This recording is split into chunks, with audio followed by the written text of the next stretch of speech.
सोचिए, एक ऐसा राजा जिसके पास इतना सोना था कि जब उसने एक शहर में दान दिया तो पूरी इकॉनमी हिल गई। एक अफ्रीकन राजा जिसका नाम दुनिया के पुराने नक्शों पर भी लिखा गया था, सोने के क्राउन और छड़ी के साथ। और सबसे हैरानी की बात, आज तक कोई उसकी दौलत गिन नहीं पाया।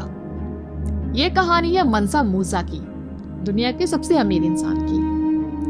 चलिए चलते हैं 14th सेंचुरी के वेस्ट अफ्रीका में। वहां एक साम्राज्य था, माली एम्पायर, जो सोना, ताकत और ज्ञान से भरा हुआ था। उसी एम्पायर का राजा था मनसा मूसा। मनसा का मतलब होता है किंग ऑफ किंग्स।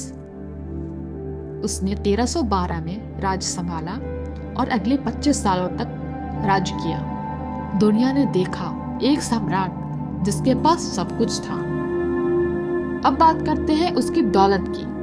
माली के पास था दुनिया का आधा सोना। हाँ, आधा।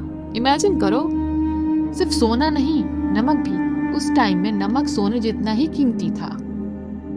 माली एम्पायर के पास ट्रेड रूट का कंट्रोल था, सहारा के रास्ते जहां से सोना और दौलत बहते थे जैसे कोई नदी। हिस्टोरियन कहते हैं अगर मनसा मूसा आज होता तो उसकी दौलत होती 400 बिलियन डॉलर्स से भी ज्यादा। 400 बिलियन 1312 में मनसा मूसा हज के लिए निकला, पर ये नॉर्मल हज नहीं थी। ये थी एक मूविंग गोल्ड परेड। 60,000 लोग, हाँ, पूरा एक शहर ले गया था साथ में। 100 कैमल्स और हर एक कैमल पर 130 किलो सोना।